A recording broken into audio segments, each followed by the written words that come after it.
Assalamualaikum warahmatullahi wabarakatuh. Bismillahirrahmanirrahim. Alhamdulillahi rabbil alamin. Wa afdalus salati wa atammu taslimi ala sayyidina Muhammadin wa ala alihi wa sahbihi ajma'in. Rabbi shrah li sadri wa yassir li amri wahlul 'uqdatam min lisani yafqahu qawli. Subhanaka la ilma lana illa ma 'allamtana innaka antal alimul hakim. Allahumma akhrijna min zulumatil wahmi wa akrimna binuril fahmi waftah alaina bima'rifatil ilmi wa sahhil akhlaqana bil hilm waj'alna mimman yastami'una al-qawla fayattabi'una ahsana. Allahumma ati nufusana taqwaha wa zakkiha anta khairu man zakkaha anta waliyuha wa maulaha.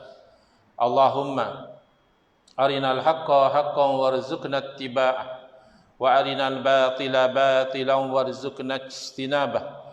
Allahumma anfa'na bima 'allamtana wa 'allimna ma yanfa'una wa zidna ilman wa huda. Amma ba'd. Alhamdulillah, muslimin, muslimat, hadirin hadirat yang saya hormati. Moga-moga kita semua dirahmati dan diberkati oleh Allah Subhanahu wa taala, dan moga-moga kita semua dikurniakan oleh Allah Subhanahu wa taala kefahaman yang baik di dalam urusan agama sesuai dengan sabda junjungan Nabi Muhammad sallallahu alaihi wasallam, man yuridillahu bihi khairan yufaqihu fid din. Barang siapa yang Allah nakkan dengan dia kebaikan, nescaya Allah berikan dia faham dalam urusan agama. Dan moga-moga kita semua dikurniakan akhlak yang mulia sesuai dengan sabda Nabi sallallahu alaihi wasallam, innama bu'istu liutammima makarimal akhlak.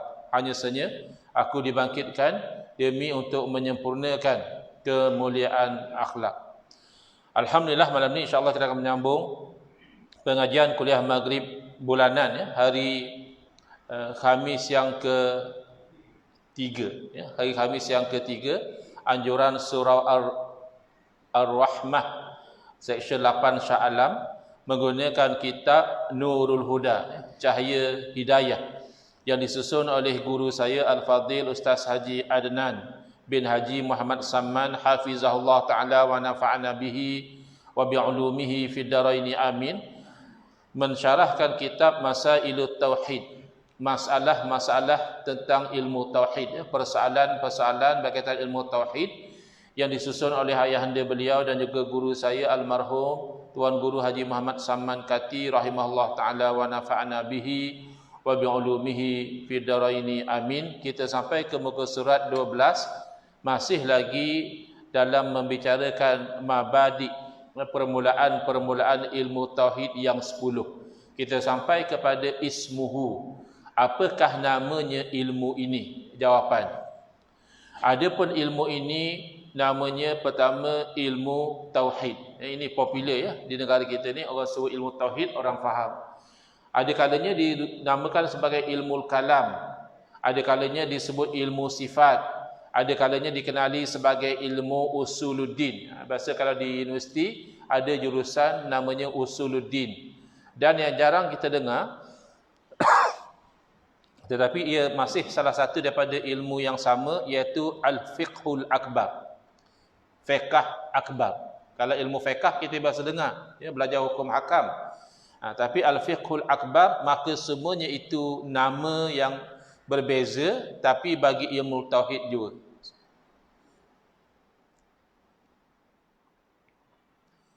Different names referring to the same branch of knowledge. Nama saja beza, tapi ceritanya benda yang sama, penerangan. Kenapa dinamakan ilmu tauhid? Kerana di dalamnya membicarakan keesaan Allah Subhanahu wa taala. Tauhid, perkataan bahasa Arab daripada perkataan fi'ilnya wahada yuwahhidu tauhidan. Maknanya boleh dengan makna menyatukan, boleh dengan kata mengatakan sesuatu itu satu, mengesakan. Tapi tauhid boleh dengan erti yang banyak tu disatukan. Misalnya dikatakan tauhidul kalimah, menyatukan pendirian. Tauhidul ummah, menyatukan umat. Itu boleh guna perkataan tauhid juga.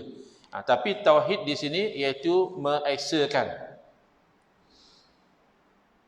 Kerana di dalamnya membicarakan keesaan Allah Subhanahu wa taala. Allah Maha Esa, nanti insya-Allah akan diperincikan pada zatnya, pada sifatnya dan pada af'al. Ya, zat sifat ini telah dimelayukan, kita guna perkataan yang sama, zat sifat. Af'al ni mungkin singularnya, mufradnya itu telah dimelayukan, ya, fi'il. Orang-orang tua biasa cakap macam tu, tengok fi'il budak ni. Ya, fi'il tu maknanya perbuatan. Ya, af'al, perbuatan-perbuatan.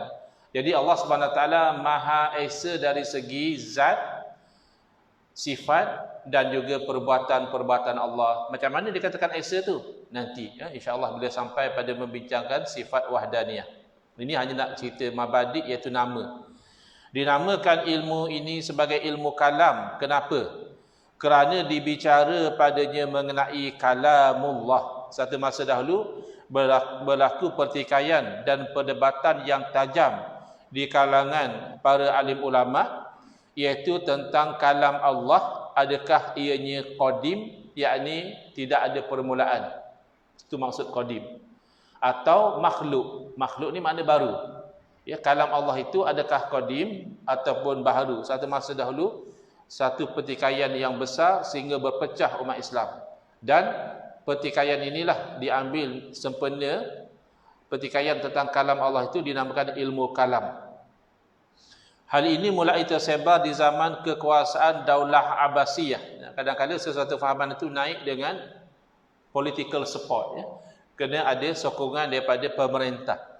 Kaum Mu'tazilah yang kuat pengaruhnya di sisi kerajaan masa itu telah membawa fahaman bahawa Al-Quran, iaitu kalam Allah, adalah makhluk.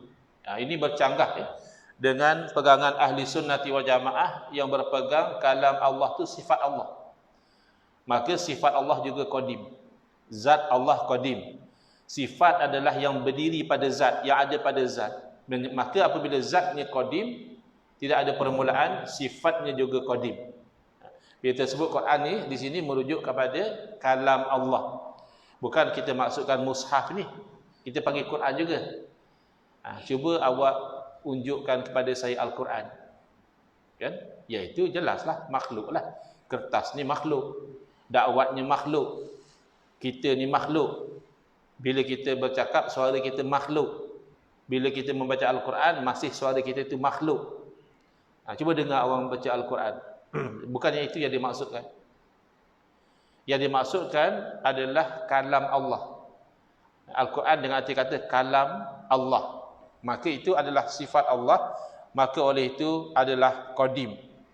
Jadi berlakulah pertikaian pada masa itu, sehingga kan ulama-ulama ahli sunnati wal jamaah dipaksa untuk mengatakan Al-Quran adalah makhluk. Ini gerakan Mu'tazilah yang diketuai oleh Wasil bin Atta. Perkara ini menjadi perbincangan hangat di masa kekuasaan Khalifah Al-Ma'mun, sehinggalah zaman Khalifah Al-Wathiq.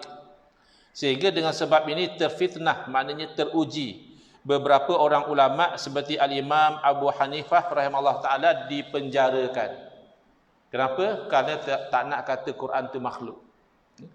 Kemudian Al-Imam Ahmad bin Hanbal rahimahullah ta'ala disebat, di rotan. Ada kisah tentang Imam Ahmad bin Hanbal rahimahullah ta'ala ni.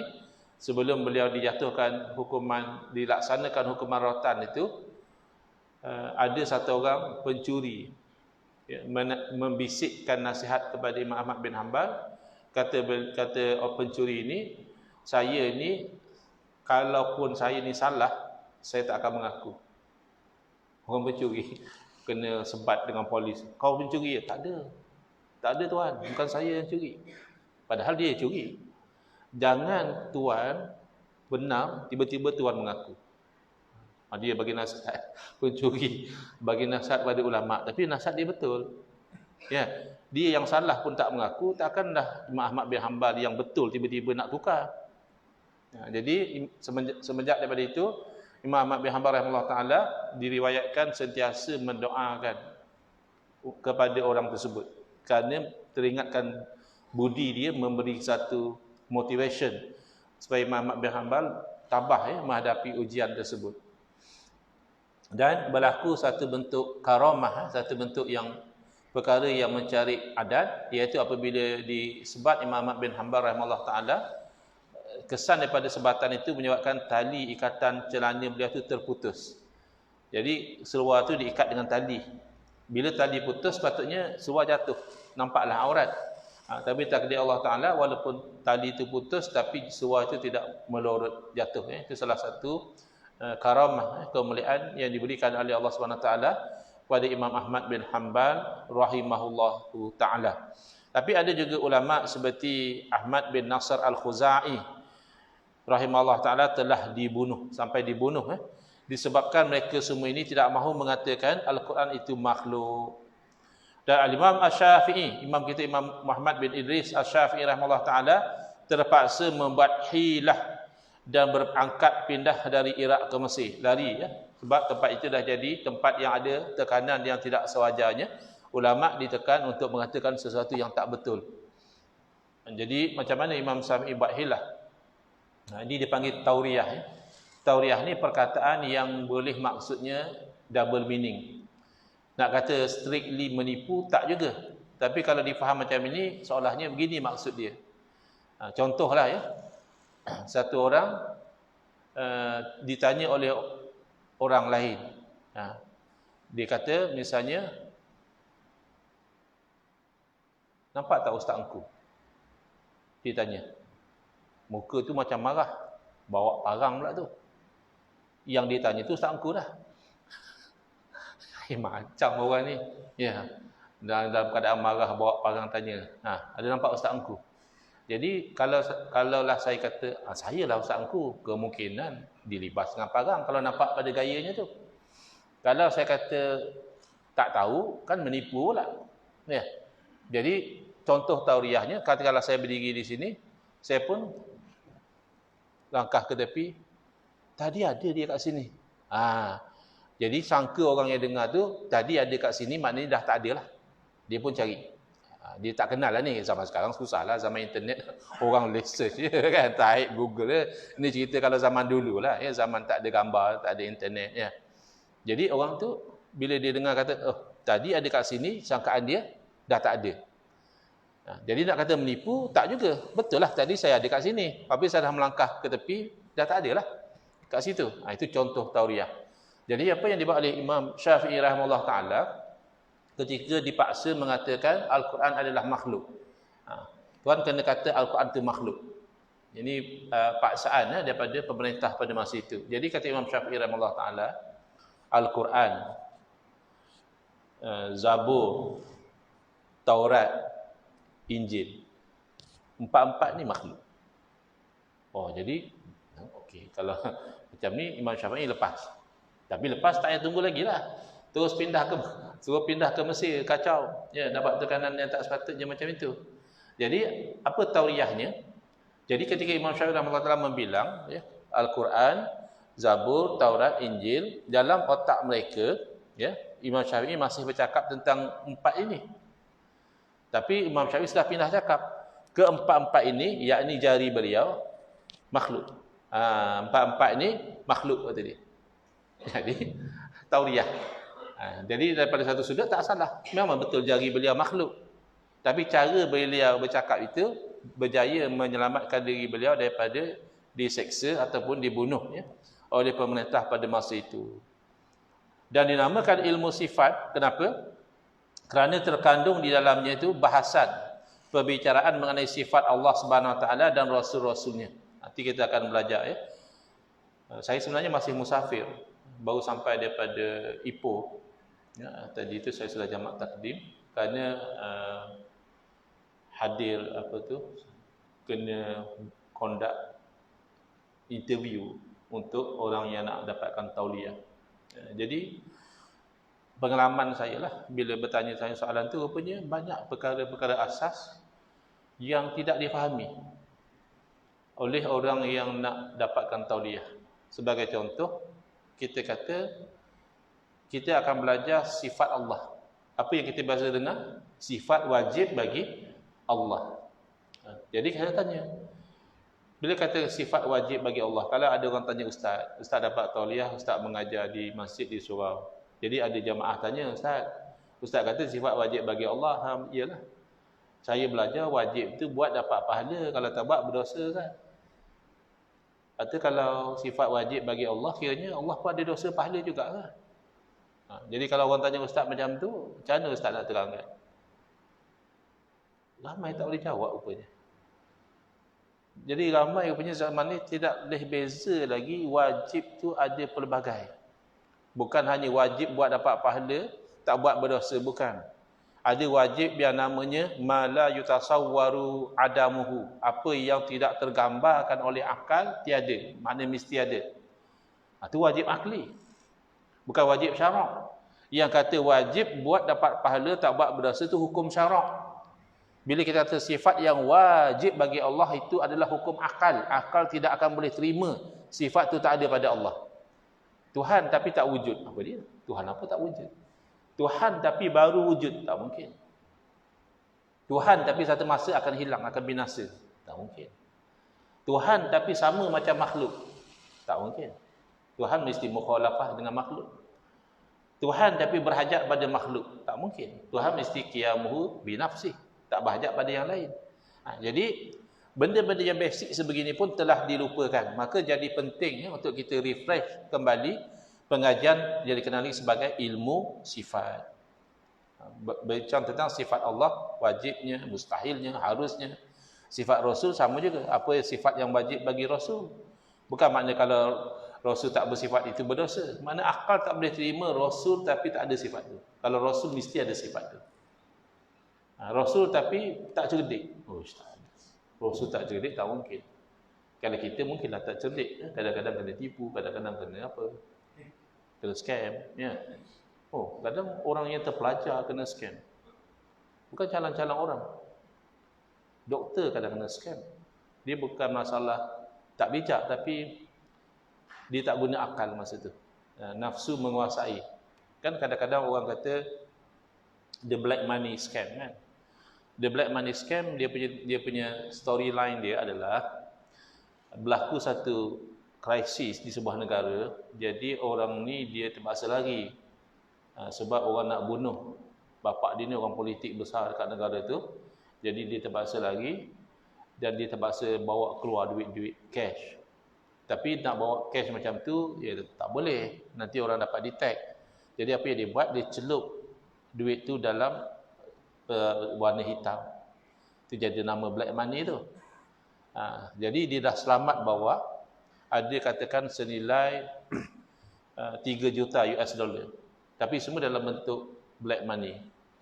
Jadi dia nak jual, dia perlukan duit, dia nak jual dengan harga katakan 200,000 je. 200,000 ringgit Malaysia. Duit US dollar 3 juta nak dijual pada harga 200,000.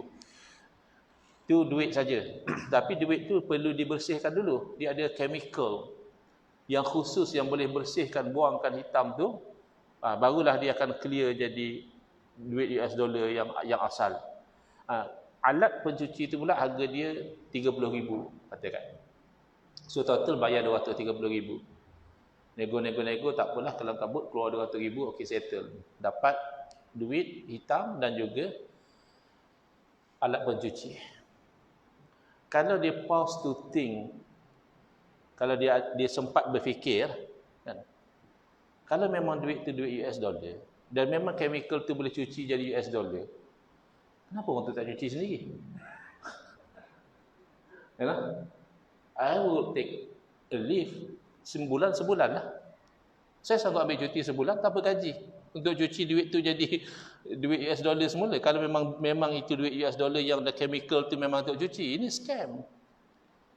Tapi orang tu tak guna akal dia pada masa tu, mungkin kerana tamat, kerana bayangkan dengan hanya modal 200,000 dapat 3 juta US dollar, so dia dah tak nampak. Jadi kalau kita tu tak bijak, tak mustahil. Tapi kalau Rasul utusan Allah tidak bijak, mustahil.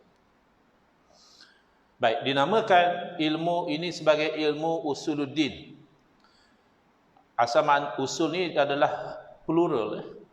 Jamak kepada aslun. Satu aslun, dua aslani. Kalau jamak usul. Din agama. Ad-din. Jadi hati-hati ya. Kata nak letak nama din ni biar makna itu cantik lah. Tajuddin mahkota agama. Amiruddin ketua agama. Ya, apa lagi? Burhanuddin keterangan agama. Fakhruddin kebanggaan agama. Hadimuddin macam sedap juga Hadimuddin peruntuh agama. Jadi kena hati-hati nak combine dengan din tu biar makna itu cantik. Imaduddin cantik tiang agama. Tapi kalau Hadimuddin tukang peruntuh agama, jangan. Penunggang agama wallahu alam dalam bahasa Arab. Raqibuddin kot. Raqib penunggang. Kan selalu ada istilah sekarang. Orang suka labelkan orang lain penunggang agama. Ustaz, berapa yuran sebulan mengajar anak apa tu ngaji? RM30 je buat. Apa ni ustaz sampai tunggang agama macam ni? RM30 dia mantannya ustaz tu tunggang agama. Agaknya ustaz tu naik motor tak payah isi minyak. Ustaz ke? Tak apa tak payah bayar. Petrol pump kalau dia kenal waktu ustaz tak payah bayar macam tu ke? Rasa-rasa kena bayar sama juga. Tapi RM30 dia kata tunggang agama. Kalau kelas piano okey, cantik. Nak 700 pun bayar. Baik. Jadi usuluddin adalah asas agama. Kerana ilmu inilah yang mula diperkenalkan kepada umat oleh Rasulullah SAW. Ini asas dia. Jadi amalan tu cabang dia. Bila ada iman, iman itu ibarat akar yang nanti akan menumbuhkan pohon yang akan mencabangkan amalan dan membuahkan akhlak yang mulia. Tapi kena ada asal dia lah. Dan yakni disuruh beriman kepada Allah Subhanahu Wa Taala dan Rasulnya, kitabnya, malaikat, hari kiamat serta qada dan qadar. Kita yakin bahawa apa sekali yang berlaku baik ataupun buruk hakikatnya telah ditentukan oleh Allah Subhanahu Wa Taala. Belum berlaku kita tak tahu. Ada orang dia belum berlaku dia dah predik takdir, itu tak boleh. Kan? Orang kata kepada dia, kenapa kamu tak semayang? Ya, macam mana Ustaz? Memang Allah dah takdirkan saya tak semayang. Macam tu pula. Itu tak betul. Habis tu kalau kita tumbuk dia, macam mana? Orang yang tak semayang tadi kita tumbuk dia. Mesti dia marah. Dia kata, Ustaz mana boleh dakwah macam ni Ustaz? Ustaz kena dakwah bil hikmah. Kok saya tak semayang, jangan tumbuk saya. Sabarlah bang. Allah dah takdirkan saya tumbuk abang. Agak-agak dia boleh terima tak? Tak boleh juga. Jadi dia try to play God. Cerita takdir ni benda tu dah berlaku. Ya, benda tu dah berlaku, kita redha benda tu sebagai takdir. Tapi kalaulah benda tu maksiat, kita tidak boleh redha maksiat itu. Kena beza ya. Contohnya, kawan baik kita semalam kena tikam meninggal. Kita sedih. Tapi kita kena redha bahawa itu sudah takdir. Dia meninggal, kena tikam semalam. Takdir dia lah. Tapi kita tidak boleh redha dengan pembunuhan dia. Kerana pembunuhan tu maksiat. Kena beza ya. Redha dengan takdir dengan redha dengan maksiat. Redha dengan takdir itu wajib, redha dengan maksiat itu haram. Ar-ridha bil maksiati maksiatun. Dinamakan al-fiqhul akbar, fahaman yang terbesar ya. Fiqh itu asal makna dari segi bahasa adalah kefahaman. Dari segi istilah adalah satu cabang ilmu yang membincangkan tentang hukum hakam. Ya, zahir yang menyangkut dengan perbuatan mukallaf. Itu ada cabang ibadat, ada cabang sudah buat ibadah, takkan ibadah saja, nak juga kahwin. Ada cabang munakahat. Dah kahwin mesti nak bagi nafkah. Ada cabang muamalat, jual beli, sewa menyewa. Dah bila berinteraksi dengan manusia ni kadang-kadang buat salah, kena hukum, namanya jinayat. Jadi ini domain ilmu fiqh, ilmu hukum, wajib, sunat, ya harus, makruh dan haram ya. Kadang-kadang orang silap datang kelas dia marah ke ustaz. Dia tu boring ustaz ni, asyik-asyik cerita pasal haram, wajib. Tak ada ke cerita pasal syukur ke, redha ke. Kan sejuk sikit hati. Haram wajib ni stres. Ya. Jadi dia silap datang kelas rupanya. Dia kena datang kelas tasawuf lah. Nak dengar pasal redha, pasal syukur, pasal tawakal. Dia pergi kelas fiqh, dia marah ustaz tu ngajar hukum. Ya fiqh memang hukum.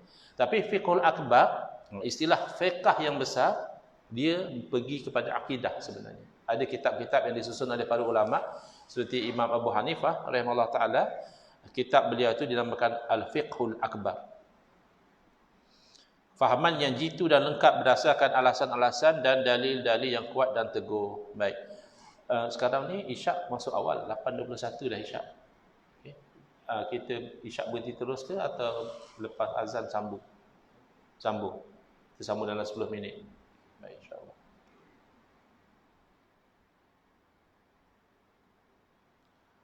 Man yuridillahu bihi khairan yufaqihu fid din wa yulhimhu rusydahu.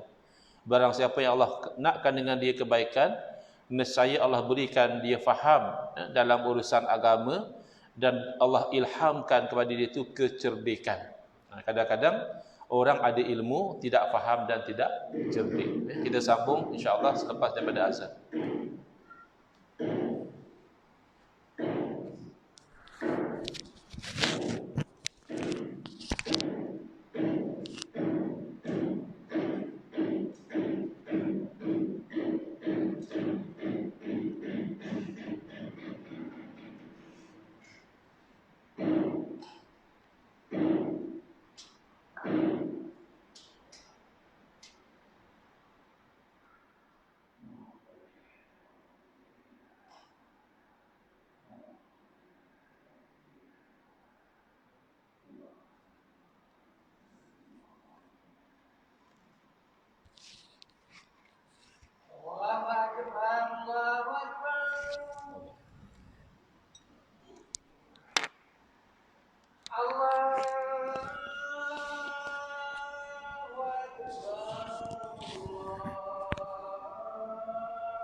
ولا حول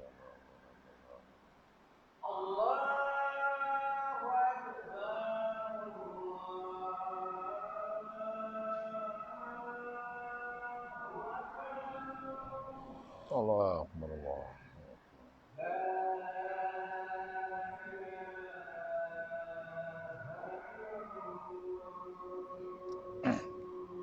لا إله إلا الله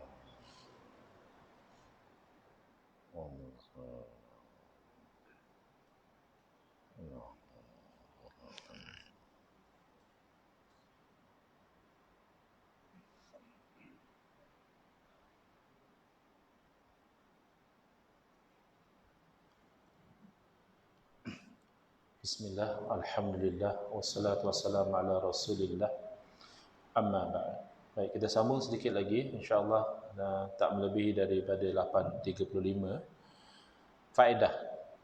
dinamakan juga ilmu ini dengan ilmu aqaid. Aqaid ini adalah jamak daripada aqadah ataupun uqdah.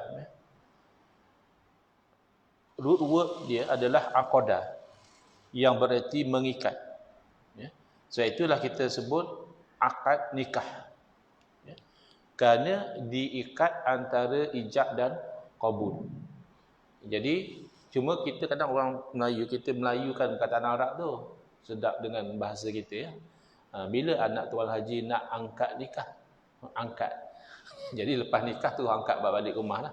Sebab tadi kan sudah angkat nikah. Asalnya dia daripada perkataan bahasa Arab ya, akad, iaitu pertautan antara ijab dan qabul. Akad jual beli. Ijab dan qabul. Jadi asalnya tidak sah jual beli kalau tidak ada ijab dan qabul.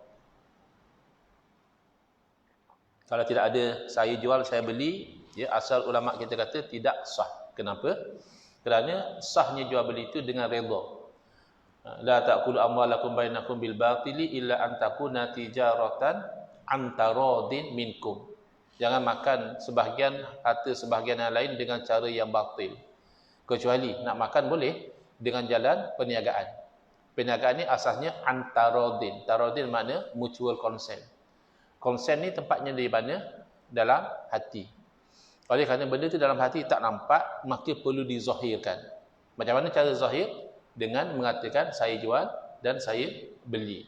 Tetapi para ahli ulama juga melihat dari segi praktikalitinya, kadang-kadang ada orang memang dia jelas redha tapi dia tidak tuturkan. Contohlah kalau kita pergi ke kedai runcit atau ke 7-Eleven ke mana ke, kita ambil sebuku roti. Roti Gardenia letak atas kaunter. Kita pun keluarkan duit, orang sana ambil duit, dia pun ambil roti letak dalam plastik bagi kat kita. Bagi duit baki. Jadi orang yang tadi pun keluar. Munasabah tak pada akal orang yang keluar daripada kedai tadi masuk balik, pulangkan balik duit saya. Saya tak redha nak beli. Habis tu yang kamu ambil roti letak atas kaunter bagi duit tu apa cerita? Ataupun orang tu dah nak masuk kereta dah, orang kedai pula hambat dia. Cik, pulangkan roti tu. Saya tak redha nak jualkan cik. Habis tu yang awak letak dalam plastik. Jadi benda macam tu tak mungkin. Perbuatan tu menunjukkan redha.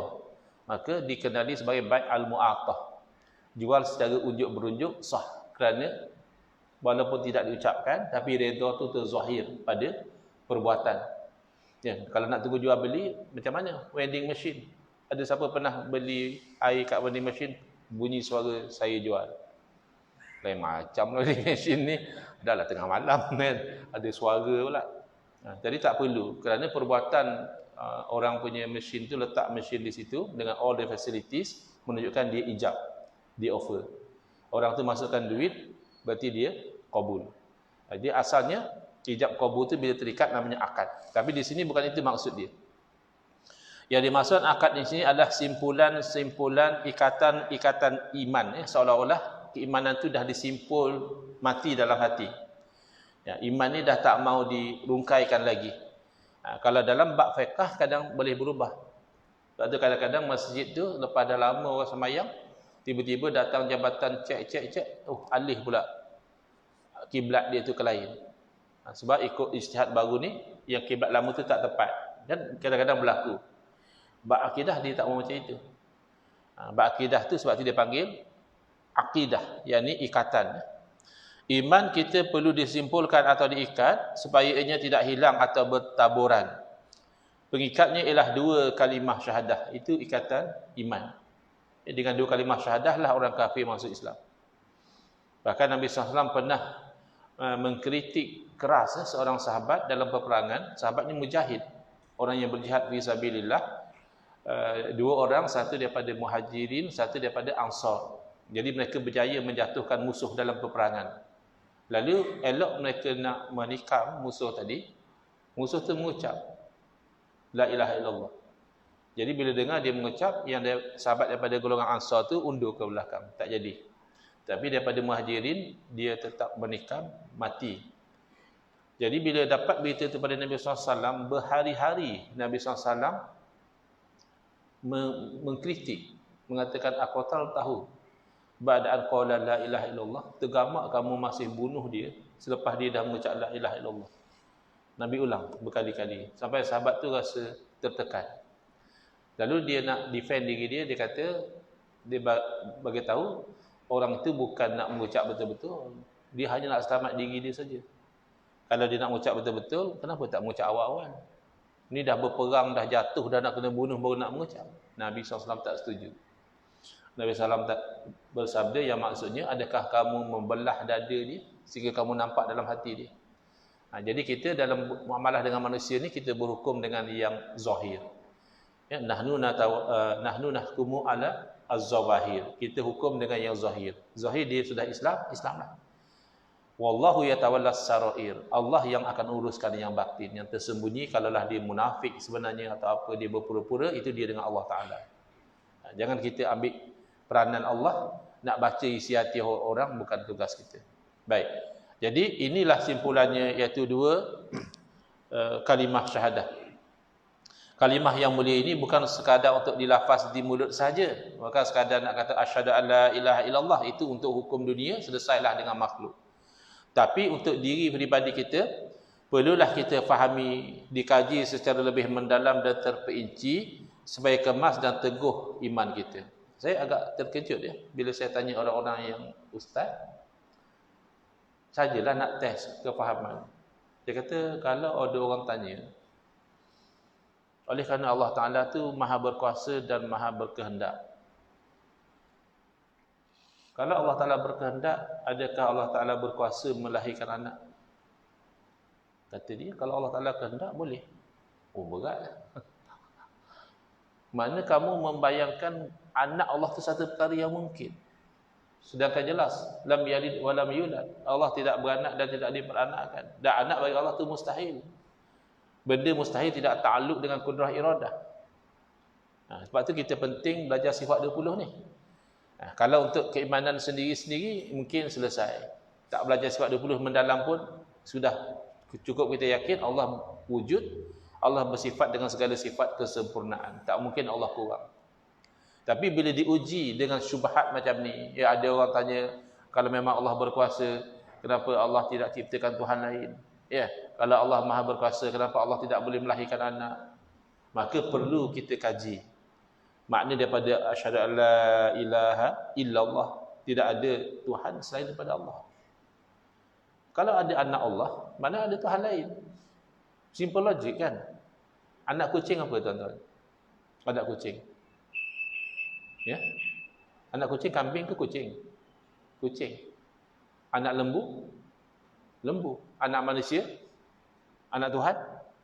Ya Tuhan. Berarti ada Tuhan selain daripada Allah. Jadi saya risau sebab yang saya tanya itu orang yang nak mengajar. Kalau orang kampung kita tanya, ya dia tak tahulah saya ustaz. Pening juga saya nak jawab. Itu kita fahamlah. Tapi ini orang yang terpelajar dalam bidang agama, kita tanya soalan basic macam itu, dia gagal jawab. Ini membimbangkan. Maka sangat malanglah kalau orang memandang rendah pada ilmu sifat 20 ni, dia kata tak relevan lah, ya. Ini ilmu kitab kuning. Apa masalah kamu dengan kitab kuning? Tak suka kitab kuning, ya kita cetak kitab putih. Tak biru boleh. Ya. Yang penting isinya evergreen. Isi sifat 20 ni adalah antivirus yang evergreen. Nak lawan atheism, nak lawan syirik, nak lawan apa? Dengan ilmu ni. InsyaAllah. Baik. Lagi 1 minit. Ya. Apakah tujuan ilmu tauhid ini? Ya. Tujuannya supaya kita dapat bezakan antara i'tiqad yang salah, yakni binasa, dan i'tiqad yang benar lagi sah. Jadi insya-Allah kita akan perincikan tujuan ilmu tauhid ni, mana i'tiqad yang salah, mana i'tiqad yang benar dalam kuliah yang akan datang. Hadza wabillahi taufiq wal hidayah. Wassalamualaikum warahmatullahi wabarakatuh. Bismillahirrahmanirrahim. Alhamdulillahirabbil alamin. Wassalatu wassalamu ala asyrafil anbiya'i wal mursalin wa ala alihi wa sahbihi ajma'in. Allahumma syrah sudurana wa ahsin akhlaqana wa azim ujurana wa nawwir qulubana binuri hidayatika kama natar'adha binuri syamsika abadan abada birahmatika ya arhamar rahimin. Walhamdulillahi rabbil alamin. Amin ya rabbal alamin. Wal afu minkum.